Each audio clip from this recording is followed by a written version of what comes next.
Alô, pessoal. Você deve se lembrar que eu já avisei várias vezes o governo Bolsonaro de que se ele quisesse governar em paz, ele precisaria usar os primeiros dias de governo para amarrar a mão dos inimigos, pelo menos dos piores e dos mais criminosos. Ele não fez isso aconselhado por generais de QI 12. Não, vamos negociar, vamos agir, como é que se diz, aspas, democraticamente, né? Então, ele deu tempo para esses adversários se rearmarem, ficar mais fortes e impedi-lo de governar. Quer dizer, é coisa de uma burrice indescritível. Muito bem. Mas isso que eu estava tentando ensinar à direita, não precisa ensinar para a esquerda, porque ela sabe isso aí de trás para dentro. E eu vou mostrar para vocês como é que se faz. Nos últimos dias, aqui nos Estados Unidos, não se viu nenhuma organização conservadora, absolutamente nenhuma, convocar ninguém para protesto nenhum. Você pode procurar todos os sites de organização conservadora, ninguém convocou ninguém para protesto. Quem está convocando é o pessoal da esquerda, está convocando os conservadores para protestar no dia 20 na posse do Biden. Porque daí, é evidente, se os caras caírem nessa armadilha, serão acusados de terroristas e, evidentemente, todas as organizações conservadoras serão proibidas, né? Serão submetidas à mais drástica censura e a um poder policial e caem na armadilha imediatamente. Então, a esquerda sabe essas coisas e faz essas coisas. Agora, você explica para a direita, olha, você, com essa gente, com criminosos, você não pode ter diálogo. Você pode ter uma competição séria, mas é guerra, não é diálogo, é guerra, porque eles fazem guerra. Você está vendo esses dias até esses jornalistas, né, pregando aí a morte do Bolsonaro, pegando a morte de conservadores. É assim, é abertamente, os caras não escondem isso aí, né? No máximo pode disfarçar assim, não, eu quero que ele se suicide. Isso aí, quer dizer, indução ao suicídio é crime. É coisa óbvia, né? Então, mas, quando você vai reclamar, daí aparece a OAB dizendo, não, isso é pressão contra a liberdade de imprensa. E quando jornalistas são presos, sem queixa, sem um crime, sem uma alegação de crime, sem processo nem nada, a OAB fica quietinha.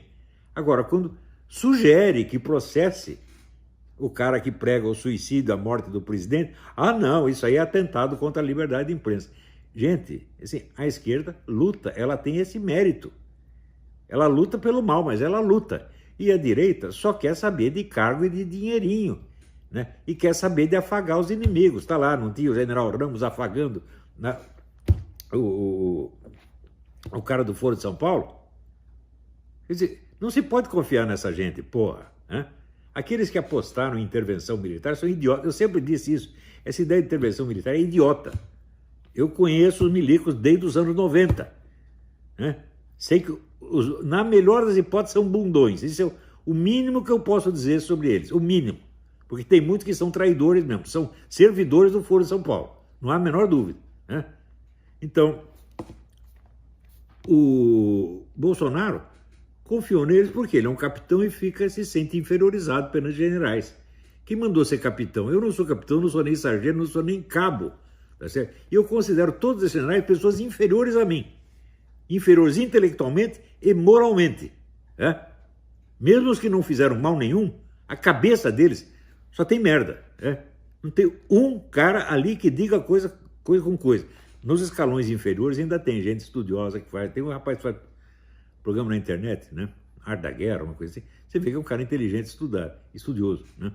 Mas entre esses generais eu não vejo ninguém. Eu só vejo gente falar besteira, né?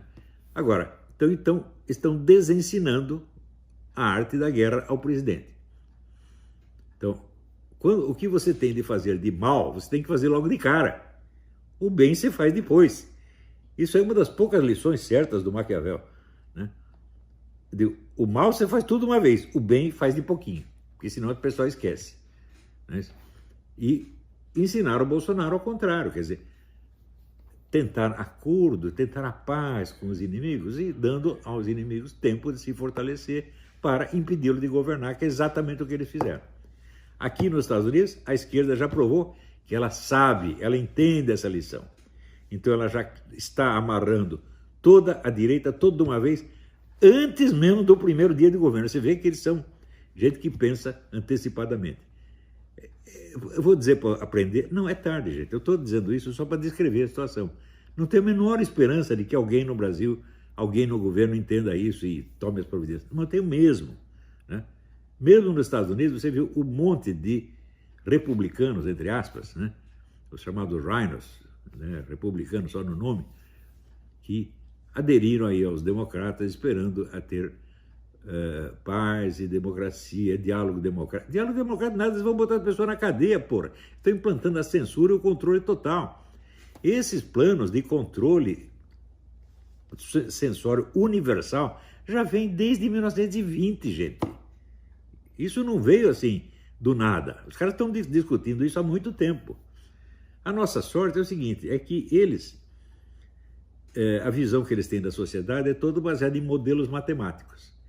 E modelo matemático é só uma metonímia, não é uma descrição objetiva, nem substantiva. Então, eles erram, e erram, e erram. Agora acabam de errar. Você vê que o Facebook perdeu 5 bilhões de dólares e o outro lá perdeu 34 bilhões de dólares, né, com essa besteira de querer censurar o Trump.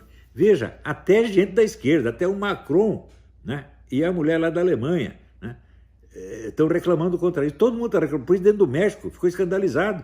Está todo mundo escandalizado com essa censura. Então, essas firmas talvez sejam levadas até à falência. E, além disso, vão levar processo por causa do negócio do Parler. E vão levar muitos processos ainda, né? Então, você veja, eles têm grandes sábios trabalhando para isso. Todos de mentalidade matemática. Tudo pensando em modelo matemático. Gente, matemática não é realidade. Essa história de que Deus escreveu o mundo com números, né? Isso é coisa do Pitágoras. Vê se algum profeta hebraico falou isso. O profeta hebraico tem a cabeça no lugar. Pitágoras era doido, rapaz. Pitágoras era vegetariano, tá entendendo? E era um negócio assim, você entrava na escola pitagórica, durante 5 anos você só podia ficar quieto. Quer dizer, era uma seita de idiotas. Teve algumas ideias, teve algumas inspirações poéticas, né? O mundo feito de números é uma figura de linguagem, é uma metonímia. Porque a parte numérica da realidade é uma parte dela, não é a realidade, tá entendendo? Assim como você não pode descrever os números, as coisas, só pelas suas cores. Não pode escrever só pelas suas propriedades matemáticas. Leibniz já demonstrou isso por A mais B. Você somar as propriedades matemáticas, você não obtém um objeto real. Você obtém uma metonímia, uma figura de linguagem. Isso está muito bem explicado no discurso de metafísica do Leibniz, foi, depois de Aristóteles, foi o homem mais inteligente do Ocidente. Então, é isso aí, gente. Até a próxima. Obrigado.